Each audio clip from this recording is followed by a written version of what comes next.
Abu Abdullah al-Hakim, l'un des grands savants de l'hadith, et celui qui a le recueil Al-Mustadrak ala al-Sahihayn. L'imam al-Hakim est un savant qui est très connu et reconnu par les grands savants de l'islam. C'est un savant qui est né environ l'année 320. Son premier apprentissage commence avec l'imam al-Hakim à l'âge de 13 ans. Ou bien l'imam Ibn Hibban, celui qui a l'authentique, à l'âge de 13 ans. L'imam al-Hakim, c'est le premier fondateur de la science de l'hadith. Réellement, le premier fondateur de la science de l'hadith, c'est l'imam al-Hakim dans son livre Ma'rifat Ulum al-Hadith et son deuxième livre Al-Madkhal. Dans son deuxième livre Al-Madkhal. Il a un autre ouvrage sur l'histoire. Tarikh Naysapur, les chroniques de Naysapur. L'imam al-Hakim aussi, il est dans la série des sacrifices. L'imam al-Hakim, là, ce grand savant de l'islam. Et à chaque fois, on rapporte un hadith, on dit rapporté par l'imam al-Hakim. Lorsqu'on parle de l'hadith, on dit l'imam al-Hakim. Lorsqu'on parle de la science de l'hadith, de l'jarh wa ta'dil, on dit l'imam al-Hakim. Donc, tout simplement, l'imam al-Hakim a subi des épreuves dans sa vie par rapport à la vérité. Et malheureusement, c'est une série qui continue jusqu'à maintenant. Lorsqu'un savant dit une vérité, les fanatiques ne sont pas d'accord et souvent, ça mène à l'assassinat d'un savant musulman. L'imam Abu Abdullah al-Hakim, quel a été son problème? L'imam al-Hakim, un jour, lui demande des gens de rapporter des hadiths sur les mérites de Muawiyah ibn Abi Sufyan. Comme on a demandé déjà à l'imam al-Nasa'i, il leur a dit Allahumma la tushbi' batna. Donc on demande à l'imam al-Hakim de rapporter un hadith sur Muawiyah ibn Abi Sufyan. Il leur a dit je ne connais pas un hadith sur Muawiyah ibn Abi Sufyan. Et là Abu Abdurrahman al-Sulami, lorsqu'il a répondu de cette manière, ils l'ont chassé de la mosquée. Ils l'ont enfermé chez lui et puis ils ont brûlé son minbar. Imaginez-vous du feu dans la mosquée. On adore Allah Ta'ala, on se prosterne à Allah Ta'ala.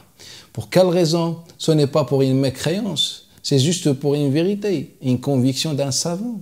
Donc on le frappe, on le fait sortir de la mosquée et on brûle le minbar du prophète sallallahu alayhi wa sallam. Là, Abu Abdurrahman al-Sulami. Qui c'est Abdurrahman al-Sulami? Abdurrahman al-Sulami, c'est le muhaddith de Sofiya.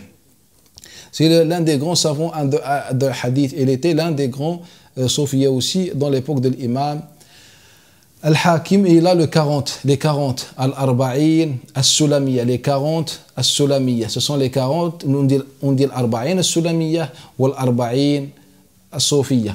Al-Arba'in, al-Sofiya, qui ont été authentifiés et étudiés par l'imam al-Sakhawi. C'est un livre aussi important sur les hadiths, sur le tasawwuf, sur le sophisme, etc. Donc Abu Abdurrahman al-Sulami est parti le voir et lui a dit Ya Hakim, oh Hakim, pourquoi tu leur donnes pas ce qu'ils veulent? Pourquoi tu leur donnes pas ce qu'ils veulent? C'est-à-dire tu leur apportes un hadith sur les mérites de Muawiyah ibn Abi Sufyan. C'est le mérite de Muawiyah ibn Abi Sufyan. Là, l'imam al-Hakim lui a dit Wallahi la yakhruju dhalika minni. Par Allah Ta'ala, ceci ne sort jamais de moi. Pour quelle raison? Vous voulez qu'on pousse les savants à mentir? À nous inventer des choses? Il nous dit il n'y a pas de mérite sur Muawiyah ibn Abi Sufyan. Et le sujet ne concerne pas la personne de Muawiyah ibn Abi Sufyan. Le sujet concerne la vérité, que le savant doit dire la vérité. Le savant qui a sacrifié toute sa vie à étudier, il a eu ses propres convictions, donc il nous donne ce qu'il a appris. Donc le sujet, ce n'est pas Muawiyah ibn Abi Sufyan. Le sujet, c'est la vérité. Pourquoi on rejette un savant par rapport à une vérité, même si on n'est pas d'accord? Au sujet de Muawiyah ibn Abi Sufyan, par exemple, il y avait une divergence. Il y avait des savants pour, d'autres contre et d'autres neutres. Donc le problème, ce n'est pas un problème fondamental. Ce n'est pas c'est un problème de conviction. Chacun avait sa propre conviction. Par exemple, l'imam al-Hakim, Ubaydullah ibn Moussa, l'imam al-Nasa'i, l'imam Hassan al-Basri, l'imam Malik ibn Anas, ils avaient leur propre conviction concernant Muawiyah ibn Abi Sufyan, qu'il avait tort, etc. Les autres, l'imam Ahmad ibn Hanbal et les autres, ils étaient pour Muawiyah ibn Abi Sufyan. C'était une conviction. Ce n'est pas un sujet dogmatique, fondamental et qui nous fait sortir de Ahl Sunnah ou de l'islam. D'autres savants qui étaient neutres. Pourquoi on n'accepte pas une vérité? L'imam al-Hakim, on lui demande de rapporter un hadith. Il nous dit non, il n'y a pas de hadith, je ne connais pas un hadith, donc je ne vais pas mentir. Il y avait, donc, pourquoi on n'arrive pas à accepter cette vérité? Comme on a fait déjà avec l'imam al-Nasa'i. L'imam al-Nasa'i, on l'a assassiné à cause de ça. Ils lui ont dit, donne-nous des mérites sur Muawiyah ibn Abi Sufyan. Il leur a dit, non, il n'existe pas. On l'a assassiné dans la mosquée. Et il a trouvé la mort à Mecca.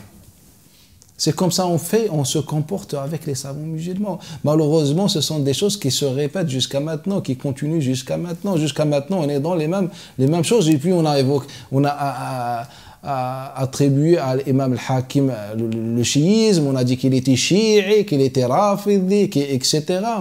Et même les chiites, les rawafid, ils ont trouvé une fuite, et lorsqu'ils ont mis les noms de leurs transmetteurs et leurs savants de hadith, ils ont mentionné l'imam al-Hakim.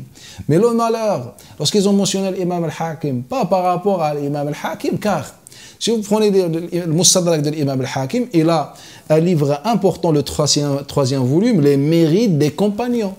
Et dans les mérites des compagnons, il commence par Abu Bakr, Omar, Uthman et les autres compagnons qui sont considérés comme mécréants chez les chiites.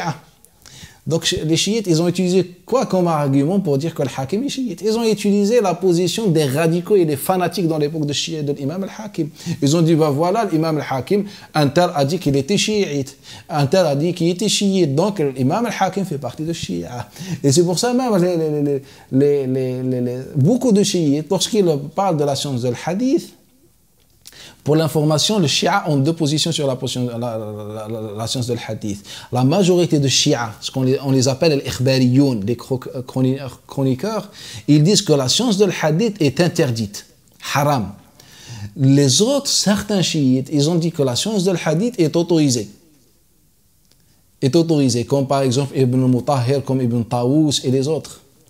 Et ceux qui autorisent la science de hadith, c'est-à-dire tout ce qui est étude de hadith, ils disent que les chiites, ce sont eux les premiers qui ont écrit sur la science de hadith. On leur dit, quelle est votre preuve? Ils nous disent, l'imam al-Hakim, il était chiite, donc, et lui, c'est lui qui a fondé la science de hadith, qui a écrit le premier sur la science de hadith. Donc, les chiites, c'est eux qui ont le premier degré dans la science de hadith. Alors que malheureusement, les mêmes chiites nous disent que leur argument que l'imam al-Hakim était chiite, ce sont les fanatiques dans l'époque de l'imam al-Hakim, précisément ce sont an-Nawasib.